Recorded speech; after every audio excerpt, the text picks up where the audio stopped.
To monitor the situation means to watch history in the 50s. We are live back on MTS. It is Tuesday, May 5th, 2026. It's Cinco de Mayo and also Taco Tuesday. And also, we have Dean W. Ball here live in the Situation Room. He's in Rome, but here in spirit. 2 days ago, you wrote an op-ed in the New York Times with Ben Buchanan, who was one of the top AI officials under the Biden administration, arguing about national security risks given Mythos. And then 1 day later, yesterday, the New York Times reported that the Trump admin wants to review frontier AI models before release, which is a huge shift from their existing policy. Something that we had never seen up until this point. And actually something that a lot of tech people stringently opposed when it came from the Biden administration. So you've been writing about this stuff for a while. What are your takes on this new move?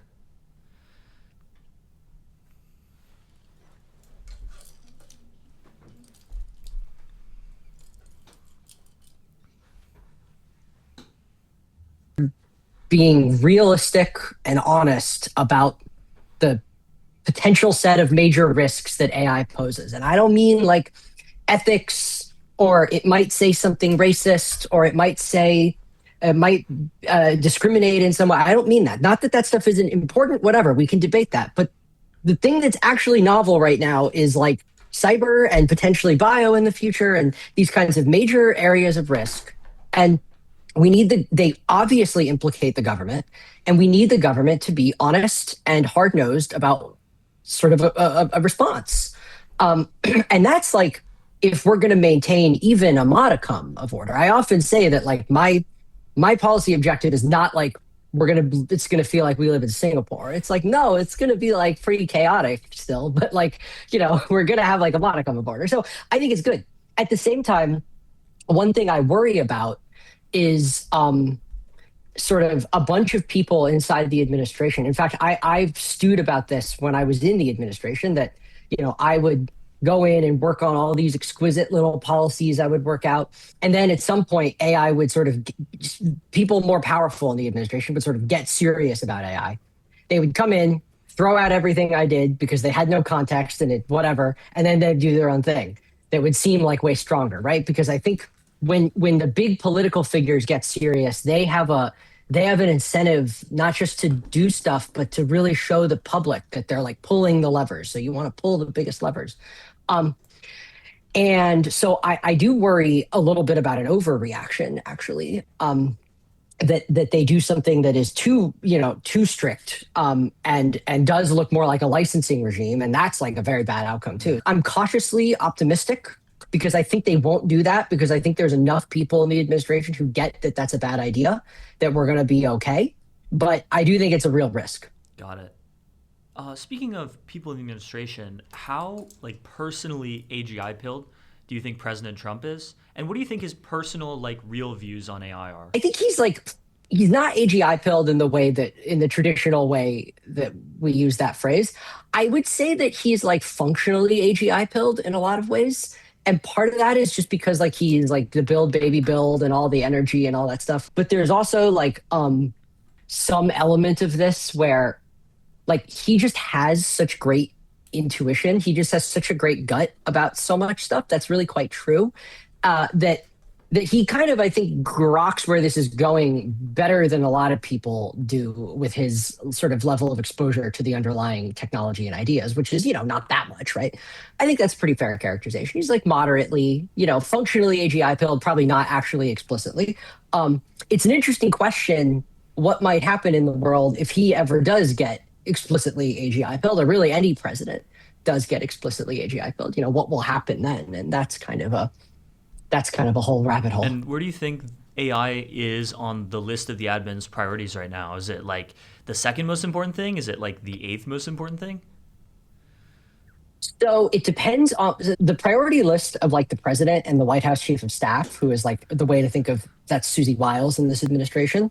The White House chief of staff is essentially the CEO of the White House itself. The president's chairman and CEO of the whole government, but the actual bureaucracy of the White House, which in turn oversees the whole government, is kind of run by this person called the White House chief of staff, who's not elected, obviously.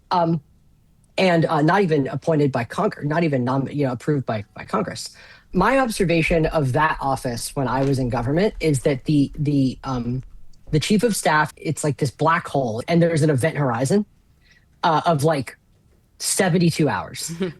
And that's kind of like what surrounds the president and the chief of staff is like, what is happening right now? All priorities are local and they're shifting all the time. AI is a high priority right now. It'll go back down, it'll come back up. And on average, if you look over time, it will just have grown over the last year. I think the big thing that has happened in 2026, vis-a-vis like the first year of the Trump, vis-a-vis when I was there, candidly, is that when I was there, and I actually said this publicly right before I went into government. I remember I was on my honeymoon when I said it. And I tweeted something to the effect of like, in DC a year ago, AI was like gee whiz important, which is to say like every policymaker, if you ask them, would say like, that's going to be an important part of our future. We have to think about that. But like quantum they weren't like, important? They didn't exactly, but they're not like shitting their pants about it. So I think that it's on average, its average position in the priority, is like moving up, but still, I think still the affordability situation, the economy, immigration, obviously the war in Iran, things like that are still taking like precedence over AI. And so we're not like at true top of the priority list, but, being in the top even 10, if not 5 things that are on the sort of White House's mind on a given day is a pretty good place to be, or a pretty bad place to be, depending on how you think about it. What would it take to get there, either in terms of capability or in terms of timelines, like for AI to be the number one priority of the Trump administration?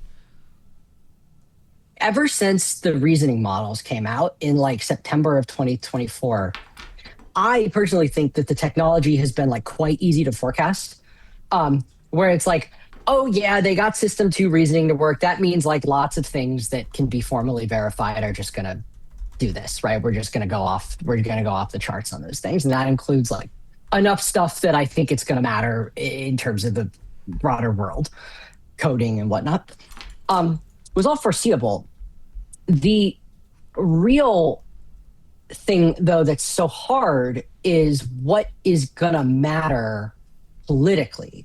The best example of this there is still DeepSeek R1, which like R1 preview, which was a fundamentally different model, but still R1 preview came out from DeepSeek in like November of 2024.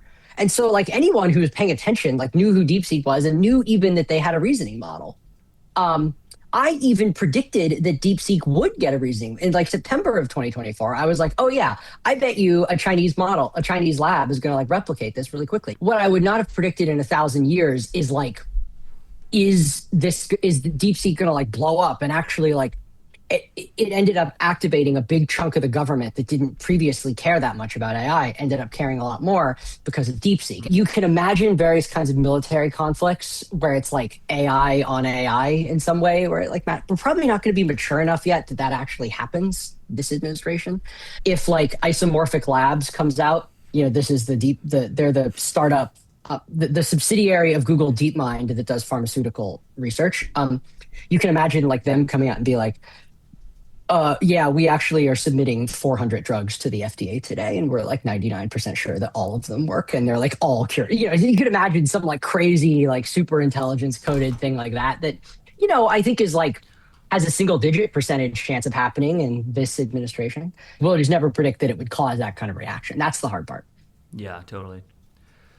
So if AI is already extremely slow in sort of its like diffusion in the government and policy and stuff, what do you make about communicating the role of like more physical aspects of intelligence? So robotics, for example, as a reindustrialization problem. I think you've also spoken about fully automated labs and things like this, but let's start with robotics.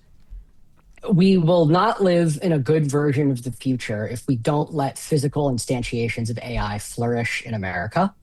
It's not enough to put the data centers in space and say we can have the status quo. It's like, no, we need to like really, I want drone deliveries and humanoid robots and self-driving cars and quadrupeds. My old boss, Michael Kratsios, has this great line: technology is about, compressing space and time. It's about like bending space and time. And it sounds so like unreal, but it's actually literally true.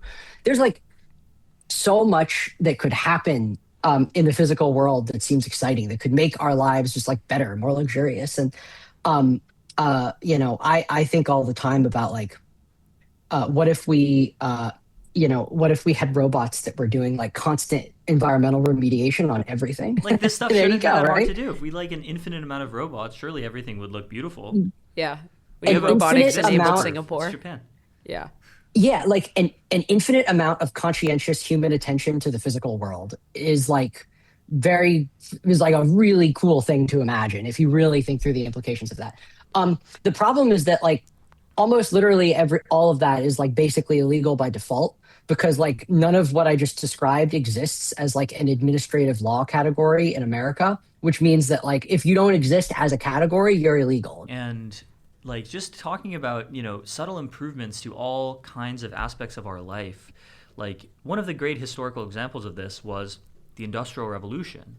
And the Industrial Revolution like massively increased the standard of living of like the average person in Britain over the course of the 1800s. And yet there was like major popular resistance to it in the form of the Luddite revolts. And the British government, well, first of all, the British government is way more laissez-faire in terms of law than they are now, or than America is now. And second of all, they deployed like 11,000 troops to crush the Luddite revolts. This is more troops than they deployed to the Peninsular War against Napoleon, and around the same time. And it seems to me like America would just not have the political will if it really came down to it in order to ensure a technological revolution. I don't know if they could do that. In the early days of this country, like the late 18th century, very early 19th century, basically like all land use in America, like all novel uses of land were like illegal by default. You had to use land for its natural purpose, which in practice meant like whatever it was being used for. And then all of a sudden in like 1800, it's like turnpikes, canals, eventually. And we're building a new country. We're trying to build a whole new country here. So we don't have a lot of status quo to go back on. And for that reason, courts had to sort of revise the common law to make it less NIMBYist in a way. And so we've done these kinds of institutional re-architectures before, but I do agree, like, we're an older country now. And maybe actually my single biggest fear with AI is that we just don't have the sort of civilizational youth anymore to like do it, When it comes to robotics in the US, what do you see the most realistic way that you get momentum in the industry? China heavily subsidizes. Do you think something like that would work in the US, or what would be the way that we get the ball rolling? Every government subsidizes stuff in its own way. The way that I think we subsidize, and I think, by the way, the very pro-social correct way to subsidize is one of the things about the One Big Beautiful Bill from last year that I really applauded, was the full expensing, same year tax deductibility of research and development expenses for businesses. There's a joke I often make is like, a lot of policy conversations are about forcing companies to internalize their negative externalities. So like, you pollute, and we're going to make, you don't have to pay for your pollution, but we're going to make you. That's what policy is for, is like, we're going to make you do it. And I always joke, the like Mr. Burns capitalist in me is like, yeah, but we don't compensate them for their positive externalities, right? We don't like give Apple like this consumer surplus that like they generate that they don't capture. We're not like writing a check to them, right? Or like OpenAI or whatever. But we actually do in the narrow sense of expensing R&D. We actually do. That is an example of compensating a firm for its positive externalities. So we do that. I think you can also imagine, I mean, there's research and development, right? There's all that. There's like, scientific funding. But basic point is, I think we've like got the ingredients here. And the other big one being industrial policy, like, if the government, especially the military, if it finds utility in these things, like drones, for instance, like it can subsidize drone factories. If it's smart, it can subsidize drone factories and sort of pull that future forward like quite well. So I think we have all the ingredients now in terms of, I don't think we need any new legal authority. We have a lot of money. We don't necessarily need that much new money. We might in some cases. It's mostly about, can you find the right like you pick the right things? Can you make the right bets, basically? Going back to the recent news, Mhm. how do you think the government will or should actually evaluate capabilities of frontier models in sort of an unbiased and neutral way? And then a follow-up question would be, if like DeepSeek will just like make a Mythos level model within 6 months, does that not make the entire regime kind of moot? Yeah. I think that basically what I think probably should happen is that there should be evals that like the government in some form or fashion. I don't care. There's internal politics about should it be the Center for AI Standards and Innovation or should it be some other people, whatever.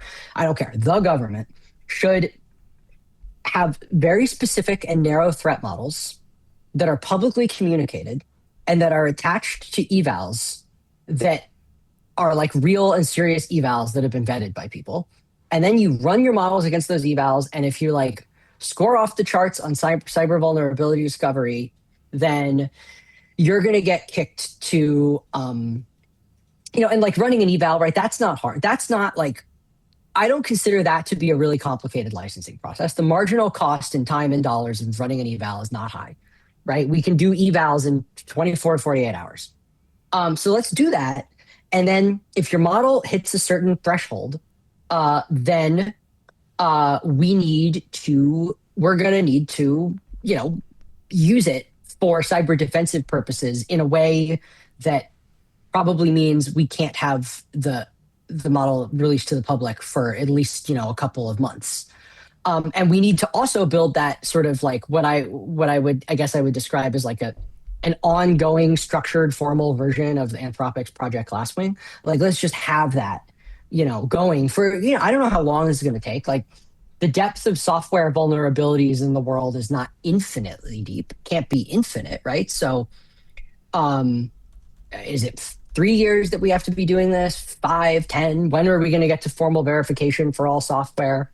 I'm not sure, but I would guess that within 10 or 15 years will be good. So we just kind of need to like figure out what the institutional structure is going to look like in this like interregnum, which could be anywhere from 2 to like 10 years, I would guess. And basically that, and I think like that in terms of a AI, the problem is that doesn't scale. Because there's going to be lots of other things the models are going to be able to do that are going to be equally problematic from the perspective of the national security state. And so over time, we are going to need to figure out more scalable ways of dealing with this. My own personal solution is this thing I call like private governance, where we have like basically these private bodies that kind of perform regulatory services in a way that exist in market competition with one another.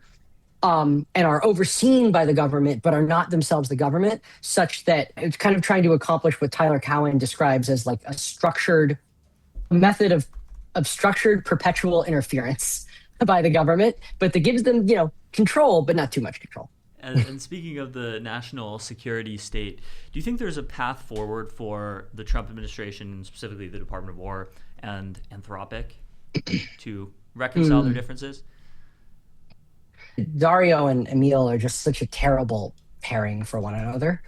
They're two very strong-willed guys who are like both like the type of guy that the Mediterranean Sea produces. I mean, if Anthropic's whole thesis is right, then like that really is a big problem and they're going to have to figure it out. So like to the extent you think Anthropic's thesis is right, that they're like that they hit the recursive self-improvement loop first and like therefore they're going to have an insurmountable lead within a year, then like the Trump administration is going to have to submit to them.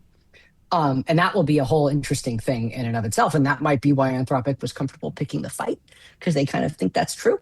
I'm not sure I agree with them that that's true, but that might, that's the one scenario where I could see the Trump administration kowtowing. But other than that, it's like kind of hard. And I think what will happen instead is that just like other parts of the government will use Anthropic and it'll be fine. And the DOW will kind of just muddle through because like it basically will turn out that like the DOW's uses of these things outside of the cyber offensive domain where you really need the frontier capabilities. But like a lot of the rest of it is like information synthesis, which I'm sure Claude is quite good at. But like you can make evals for that, right? There are smart people at DOW who can do that, and they probably are. And they'll give those evals to an OpenAI and Google and whoever else, and those people will hill climb on those evals, and we'll be okay. From a national defense perspective, we'll be okay. Who are your favorite thinkers in the AI policy space, both in the sense of policy for current frontier models and in the sense of policy for a sort of post-AGI world with superhuman intelligence? Seb Creer is definitely on my lists. I think Seb's brilliant. A good friend of mine and sometimes co-author is a guy named Anton Leicht, who I like a lot, Leicht. He's at the Carnegie Endowment for International Peace. I'm a really big fan of Gillian Hadfield, professor at Johns Hopkins University. There's a great book by David. It's a posthumously published, half-finished novel by David Foster Wallace called The Pale King, which is about. It's basically like a story from inside of an Illinois branch of the IRS, and it's like all about what it's a book about is legibility before legibility became a cool concept, because this book was written in the 90s. Pale King was written in the 90s, and I have dreamed of writing the Pale King for the AGI world. The book I'm currently working on right now is the theory. It's not an academic book, but it's sort of like the political theory and political thought side of it. Yeah. But it does feel like you basically in a way, the book I'm writing, even though it is totally nonfiction, and my publisher, if he's listening, will get very mad at me because my publisher prides himself on being a publisher of serious nonfiction.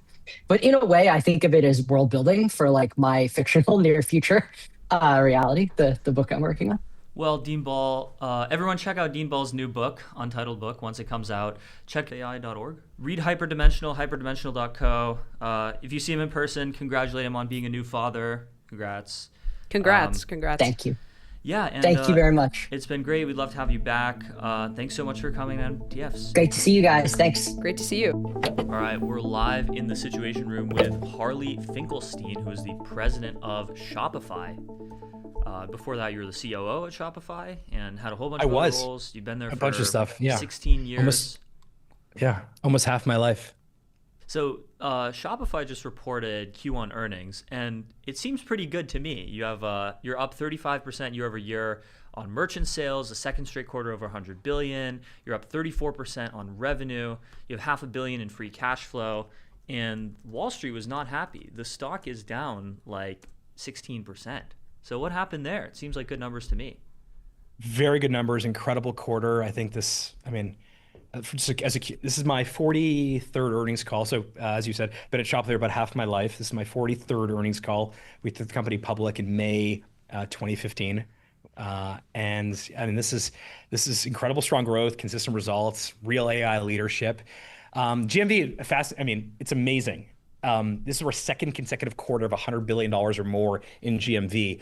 Remember, GMV is like a proxy for the entire business model, because the way Shopify is built, we are built on when our merchants do better, we do better. So in Q1 is generally a seasonally, not as good of a quarter as Q4, not just for Shopify, but for retail in general. So hitting that was pretty amazing. That was actually our 11th consecutive quarter of GMV growth above 20%. And then revenue, we had our 12th consecutive quarter of 25% or more top line growth. It was about $3.2 billion. And then free cash flow was about, as you said, about $500 million, so 15% of revenue in line with expectations. So we kind of, beat across the board there. In terms of how the stock, reacts, I try to kind of take a much longer term view of it after 43 quarters or so. I think the key is build the greatest company, build the most amount of products, deliver disproportionate value to the people you serve, and make sure you have a business model that allows you to grow top line and bottom line in kind of this compounding way. And I'm really, really proud of these results. Yeah, it seems like great stuff. You've talked about building a 100-year company, making Shopify into a 100-year company. Almost China-pilled. They're always thinking about building the nation over the next century. They can't own the entire brand of a century, tenure or longevity. So let's take that back if we can. But yeah, look, I think when you add the lens of a 100-year company, and I think you've heard me say this, and certainly Toby talks about this too, it allows you to make much better decisions much longer term. And I think you begin to just think differently about products, about pricing, about markets. You begin to, it's sort of the opposite of pulling, future profits back at a discount.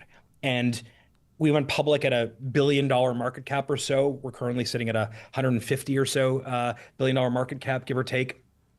I think that we are thinking in this idea of like 100 years, and we're 20 years in, so we got 80 years left to go. And it's a really important heuristic, I think, in philosophy that allows us to make better decisions.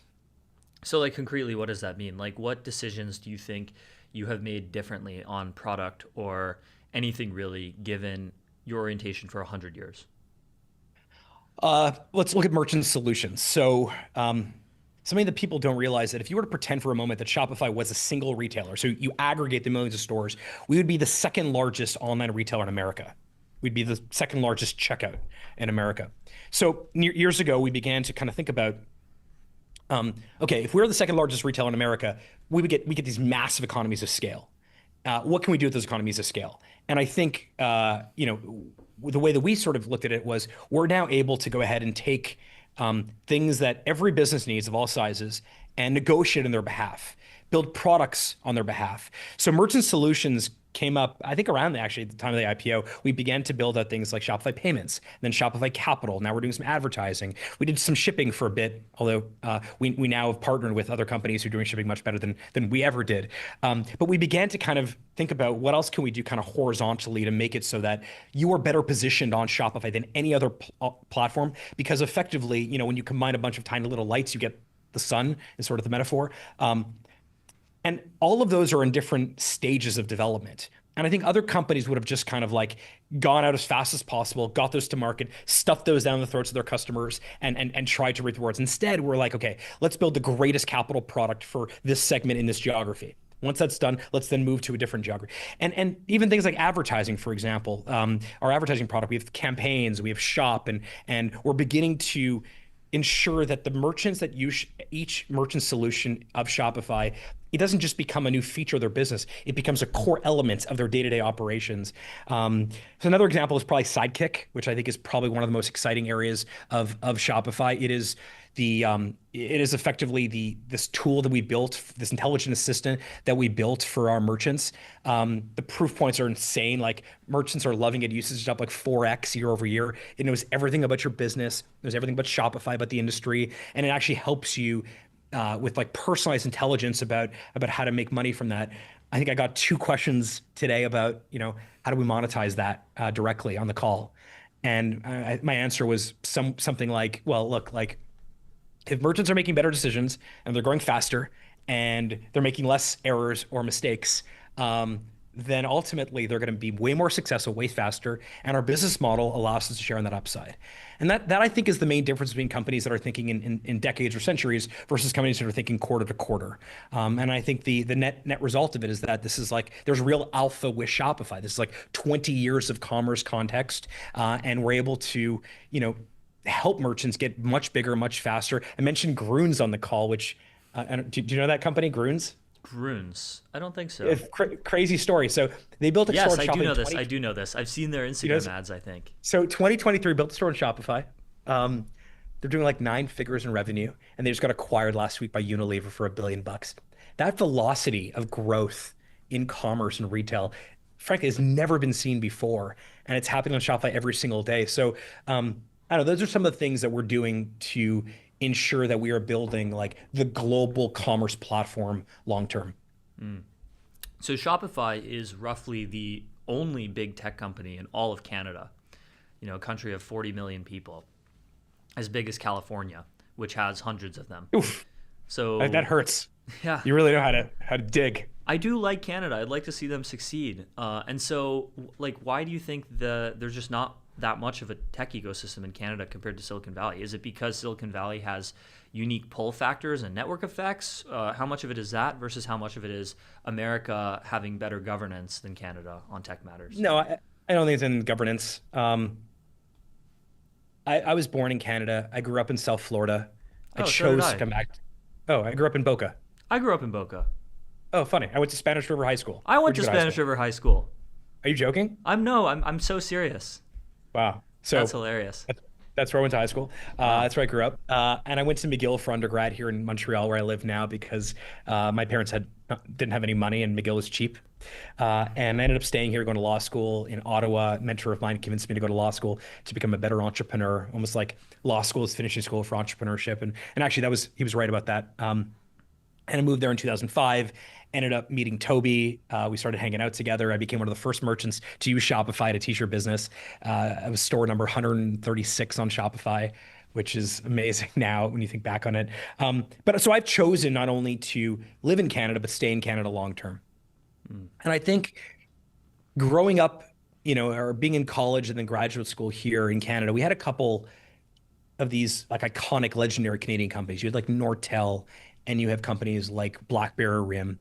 But what I began to notice early on was that the stories, the anecdotes that are told about these companies are not those of disruption and success and pride. In almost all cases, they're stories of they're cautionary tales.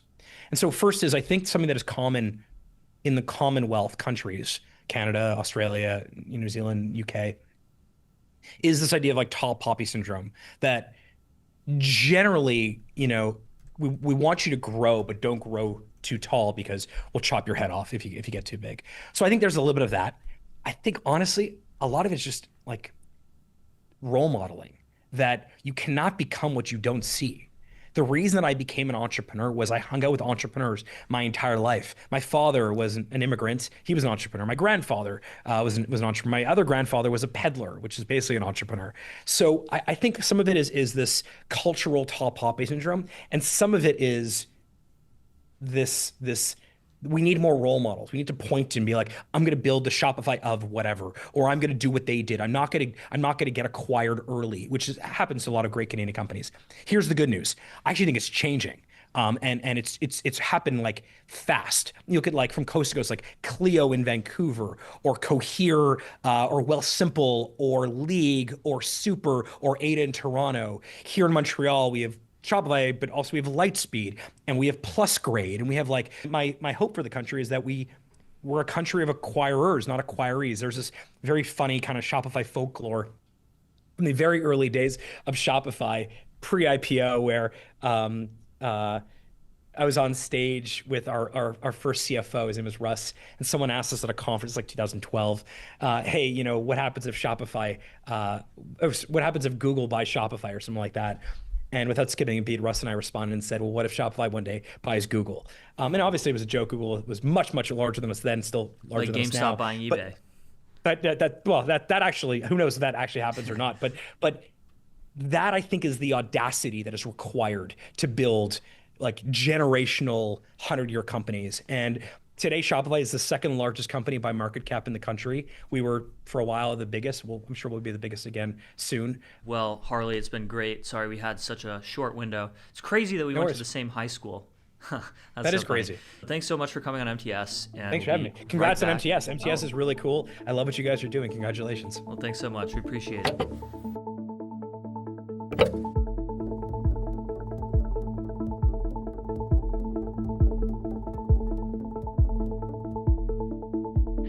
Hi, I'm Dana. I'm guest hosting MTS today, and with me is Jeff Morris Jr. Hi, Jeff.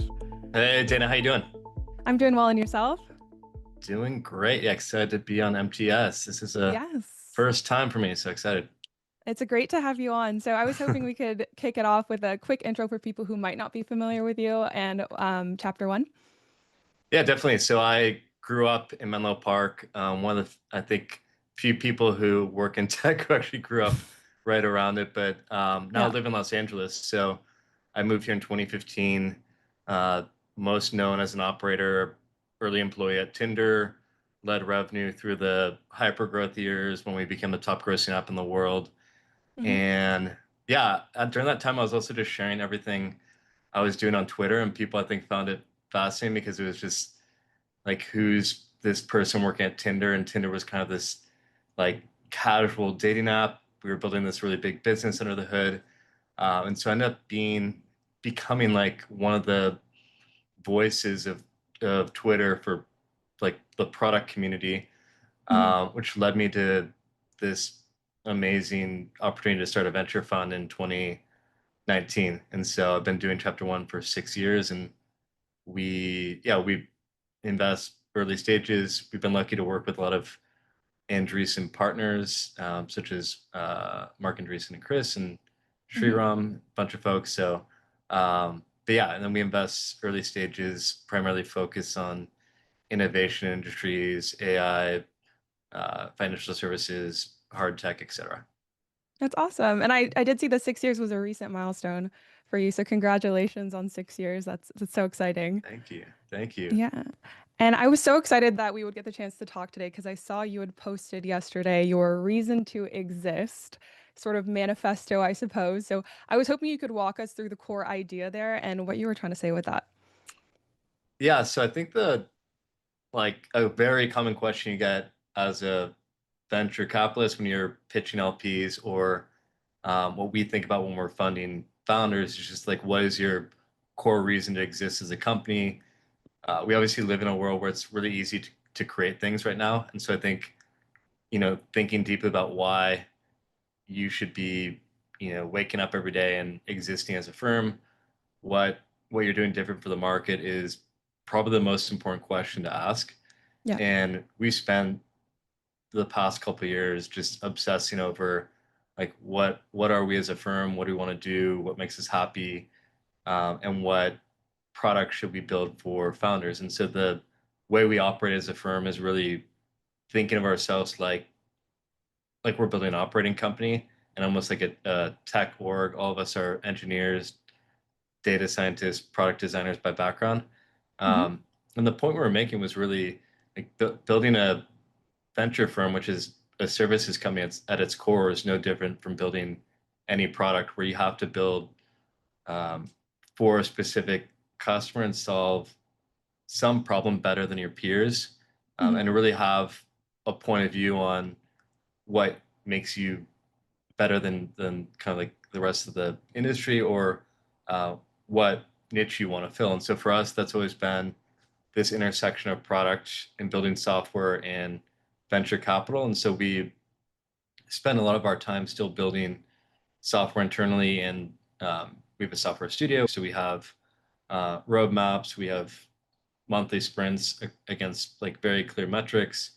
It's kind of the pace we're trying to create as a venture firm is similar to what we see founders trying to do every day. And I think it's important for us to, as a firm, keep building software, because the rate of change in the industry is obviously unlike anything we've ever seen. And if you're not building, like, how do you know what you should be investing in? Was there something you saw happening currently that kind of pushed you to put that out now? Or was this kind of just the moment of crystallization for you guys where you felt such conviction in putting it out? Yeah, I think there's a lot of obviously like people changing strategies within venture, firms becoming much bigger, and then there's a kind of have and have not element to, the like 70% of the LP capital has been concentrated within 6 firms over the past year. And so it was kind of a response to that, saying, hey, there are emerging managers or smaller funds that are doing things very differently. And we think that group of managers and firms should have some reason to exist that competes against the bigger options. So if you're a founder choosing your capital partner, there's probably thousands of firms you can choose from, and crystallizing that for your customer, who is ultimately the founder, is really important to do. Yeah, absolutely. And on that note of differentiation, in the manifesto, you were basically saying most of venture still plays this kind of access game. What do you think they're getting wrong specifically? I think access is fine if that's what you're good at. Like, I think there's so many ways to do venture and do it incredibly well. And so the access game for us just isn't as exciting as what we practice on a daily basis. We were like, my first fund was a smaller fund, and I definitely like played the access game.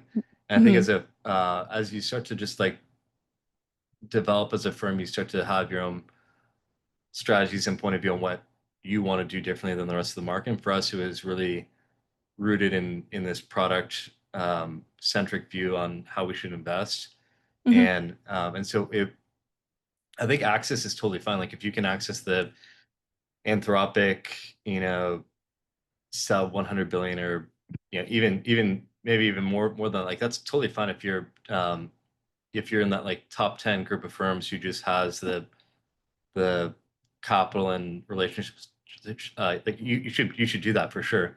Yeah, that makes sense. And is there anything else? And this might be a tough question. This might be difficult to answer, but is there anything else you see from these top firms that maybe look right on the surface, but you think are actually broken internally or deep down?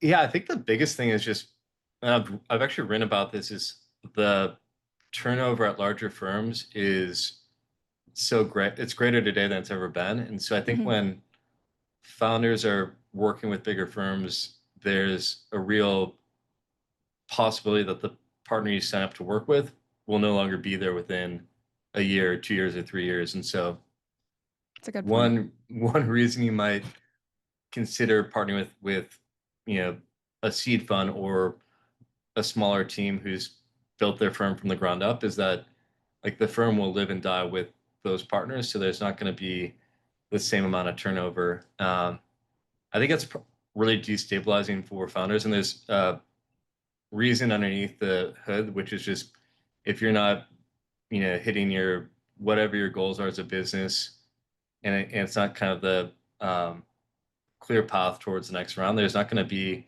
a partner at that firm who's going to bridge you or really stick up for you within those partnerships. And so there's a real I'm hoping there's less turnover over the next couple of years, and I think hopefully that's the case. I don't see it slowing down though anytime soon. Yeah, absolutely. So more stability at the smaller firms than you might see at the larger firms. Yeah. Okay, you touched on something earlier, which you also wrote about, which was venture as a product. And I'm sure there's some people who might disagree, some people who might agree, some people who would be like, what? What does that really mean? So you guys want to be the most product obsessed firm. You look at venture as a product. What does that actually look like on a day-to-day? What does that mean? Yeah, I think it means building as you're investing. So you have, again, like, we've invested in companies where we've already used their infrastructure or APIs. So when you go into that first meeting, you have a real clear point of view on what they're doing well and where they can improve from a product perspective, and you actually know the market on a different level. And so that's been like the key learning, is it's hard to fake being a builder, and if you're not on a daily basis immersing yourself in everything that's going on, you'll fall behind so quickly as an investor. And so there's, I think, like, the term like AI native firms is probably overused, but I think there are going to be like real AI native firms that are able to separate themselves from the rest of venture because they just love waking up and using these products and building products every day. Speaking of that kind of relationship between yourself and a founder, or your team and a founder, how would you say their experience might differ dealing with you, who's a more of a product focused org, versus another more traditional firm? Yeah, I think our conversations tend to be really focused on engineering, product, and design, and data science as well. But so we will not be spending as much time with founders on things like sales, or we care less about kind of like the non-product focused topics. And so when we come into any partnership, like, that's what we get really pumped to help founders kind of in their journey to product market fit. With the caveat, like, we're not the ones building the companies and the products. I think it's just helps to have a sparring partner who isn't as in the weeds and can see more surface area within the industry. So I think that's the biggest thing. We spend a lot of time just giving founders our perspective on what they're doing from a very clear data-driven point of view. I did see mention that you've built internal tools to help founders. So Can you talk a little bit more about that and what that means and what you've built maybe specifically in the past? I mean, we've gone through a lot of different experiments. We have a whole founder experience software stack that's aimed at making everything we have as a firm available to founders in a product driven way. And so Yeah. whether it's our entire Rolodex of investors we co-invest with, customer relationships, connecting other founders, it's kind of bringing all the founder resources to a single platform that they can use. You've said the best investors earn the right to work with founders earlier. And how do you do that? How do you earn that trust before other firms show up and kind of change things? Yeah, I think it just comes down to relevance and staying relevant as a investor. I think Andreessen does that extremely well in terms of just being top of mind, and this like media driven venture approach has worked incredibly well for the big firms. I would just say like a big part of my career came from being like transparent and really online first, where I was, like 2014 building things on Product Hunt, sharing my entire life on Twitter. Like people, when they come to a call with me, if they follow me online, feel like they know who I am as a person, which is really the point of it all. Like I don't have a content calendar, and I guarantee you that content will be more interesting than some like content calendar that you're putting together. Just as a person, I know as a firm, like you need to have more structure, but I think people just get like really in their heads around what they do and how they present themselves online. It kind of defeats the purpose. And I also think now, thank God, like the online environment is way less polarizing, where I think there was a time where you kind of got caught in like, could I get in trouble for what I say online? Mark Andreessen famously shared that I think the average life cycle of like being the main character online is like 2.5 days. That'd be like global scandal. If you are a tech founder or a VC and you get caught in the crosshairs of like a Twitter debate, I would imagine that's probably like 30 minutes. And so there's like zero risk for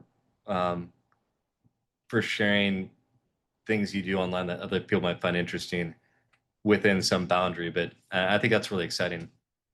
Yeah, absolutely. So to synthesize or recap, I guess, is so the way that you kind of earn that trust is that transparency, going direct with your thoughts, and complete authenticity with your presence online. That helps get a little bit of trust from founders before you even kind of start your first interactions.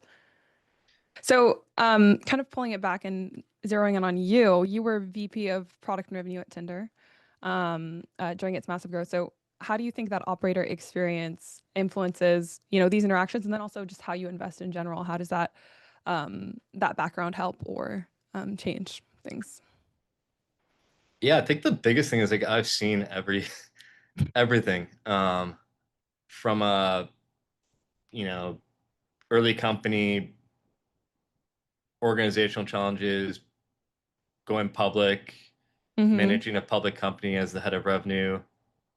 Tinder often was in the spotlight for good and bad reasons. And so I've seen every PR situation. It's actually when you come to a founder and you start to work together, there's going to be things that go wrong in the first year. Like it's just going to, co-founder might leave.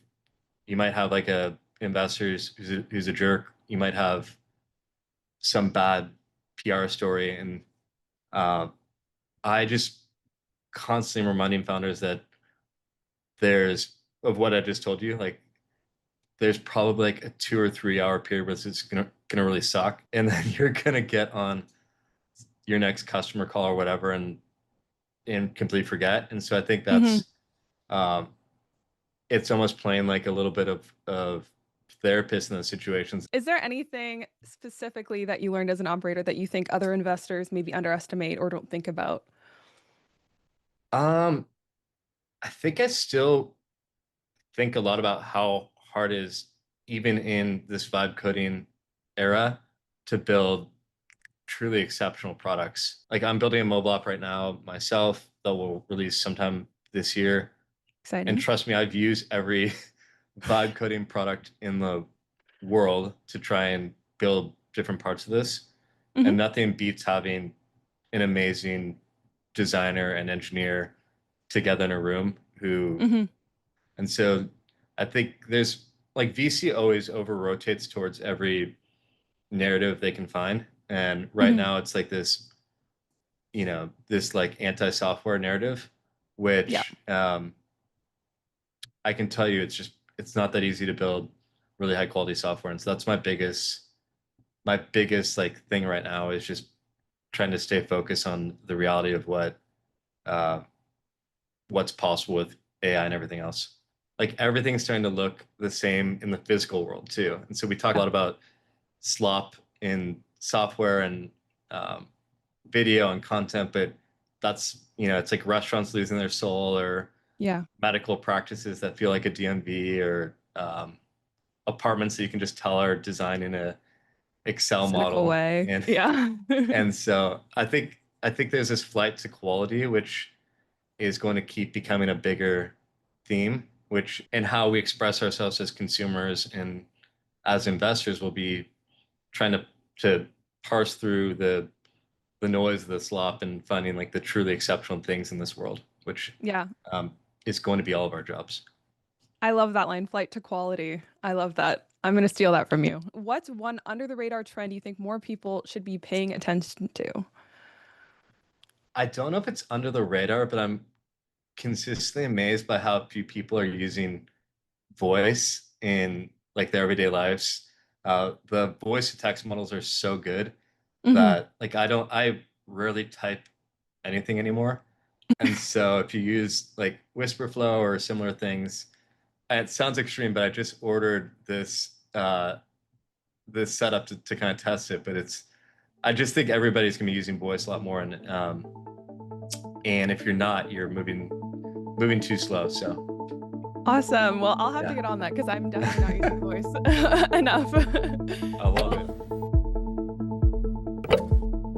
Welcome to MTS. Back. We're back with WallStreetBets to talk about one of the most interesting things in WallStreetBets lore in the last few years, since the really big thing in 2021, is GameStop just dropped a massive offer to acquire eBay. So what are your takes on this situation? Theo, Sophia, pleasure to be on here with you all. Of course, big fan of MTS. Theo, you asked for my thoughts on the eBay situation that's made the headlines recently, yeah? I remain bullish personally as one of the core contributors to the WallStreetBets community on GameStop. We like the stock, and we like Ryan Cohen. Now, do I think the acquisition of eBay is a good idea and in the right direction? Yes, I thought that was super bullish. And before Ryan had went on that interview, I was extremely bullish on the trajectory of GameStop. Now, I'm not as educated to be able to talk about the specifics of how you get a leverage buyout like that done, but I do believe in Ryan Cohen. I do think he did incredible things with Chewy, and ultimately from a financial puzzle, financial engineering, whatever you need, you may call it, perspective, I believe that he has his head screwed on well enough to know what he's talking about. What do you think GameStop plans to do with eBay? What's the goal? I think as we move into a more and more hyper, all the trends are pointing in the direction of more speculation, more gambling, more risk on approach to everything when it comes to investing. I think the markets remain irrational longer than they remain rational. We saw what happened with car recently. There's no reason why a car moment could have happened with GameStop again. And I think the moment with yesterday and with Ryan, it could either be an inflection point in a negative direction, or it could actually be an inflection point in GameStop reinvigorating what it means to be a meme. Now, the acquisition of eBay, obviously we know Pokemon cards are having an absolute resurgence. And, Ryan Cohen had a moment where he was kind of venturing more into crypto. I think he's really an innovator. He sees where the puck is going. And so I think whatever his plans are for eBay, whether it's in collectibles or, whatever his direction he sees is, I think he's seeing it from a perspective, okay, here's where the puck's going. And this can fit into our overall thesis, resonating with the audience who grew up with GameStop. And GameStop stock it was down the last few days. I think there's always a silver lining. Michael Burry selling out of his position could actually be bullish because it decrowds the trade. Now everybody's not going to be watching Michael Burry, right? He's out. I think another thing that's really interesting is the options chains and the option volume, right? There's 57,000 of volume on a down day yesterday. And I think today is extremely important to see the options volume. And then, of course, when Ryan Cohen speaks at 2 p.m. on money markets, and I think people win big sometimes and they lose big sometimes. I definitely didn't agree with that NVIDIA trade, but I wouldn't say he's the end all be all. He's just a single, point of confluence that we can take into our kind of thesis. But I do think him maybe exiting his position could be bullish. What is the current vibe in the WallStreetBets community compared to the golden age of, 2020, 2021? I think the vibe is that, we still have an extremely amazing community, I believe. And when you look at the core contributors to the WallStreetBets ecosystem, we're still here. I think, a roaring kitty tweet every now and then would definitely get everybody excited and rally and galvanize the community. But look, at this point, we're decentralized to an extent.